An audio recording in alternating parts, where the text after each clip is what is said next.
नमस्ते। आप सभी को बसंत पंचमी की हार्दिक शुभकामनाएं। जैसा कि भगवान श्री कृष्ण ने गीता में कहा है कि ऋतुओं में मैं वसंत हूँ, यह कहकर प्रभु ने इस ऋतु की श्रेष्ठता को सिद्ध कर दिया है। इसलिए शायद वसंत को ऋतुराज कहते हैं। वसंत ऋतु के आगमन से सारी सृष्टि खिलकर मनमोहक बन जाती है। भारत की 6 ऋतुओं में से एक ऋतु वसंत है।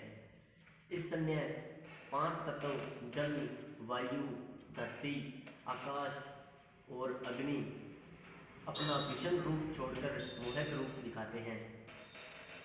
माघ महीने की शुक्ल पंचमी से वसंत ऋतु का आरंभ होता है। फाल्गुन और चैत्र मास वसंत ऋतु के माने गए हैं। अंग्रेजी कैलेंडर के हिसाब से वसंत ऋतु फरवरी, मार्च और अप्रैल के मध्य तक रहती हैं। इसी समय प्रकृति अपना सौंदर्य चारों ओर बिखेरती है। भारत संस्कृति के मामले में एक बहुत ही समृद्ध देश है। एक विशाल देश होने के कारण यहाँ की संस्कृति में विभिन्नता है, जो उत्तर से लेकर दक्षिण तक और पूर्व से पश्चिम तक अनेक प्रदेशों में बंटा हुआ है। विभिन्न भाषाएं, वेशभूषा और खान पान होने के बावजूद अनेकता में एकता की मिसाल है हमारा भारतवर्ष।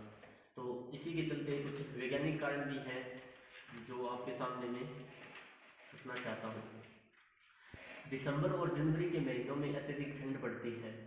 कई बार बहुत दिनों तक सूर्य देव के दर्शन भी नहीं होते।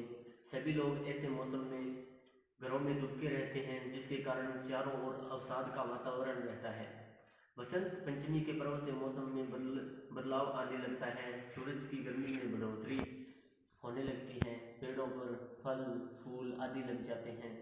चारों दिशाओं में रंगों की निराली छटा दिखाई देने लगती है। इसके साथ ही वसंत पंचमी के पर्व के दिन पीले रंग का प्रयोग सर्वाधिक किया जाता है। इस रंग का हिंदू धर्म में बहुत ही महत्वपूर्ण हिंदू धर्म में इस रंग का अत्यधिक महत्व है। वैज्ञानिक दृष्टिकोण से इस रंग को बहुत महत्वपूर्ण माना गया है।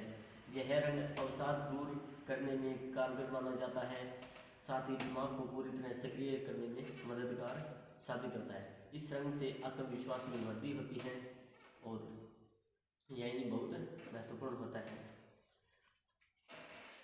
वह जिसे संगीत की देवी सरस्वती पर आस्था है, उसे वह अवश्य ही आशीर्वाद देती है।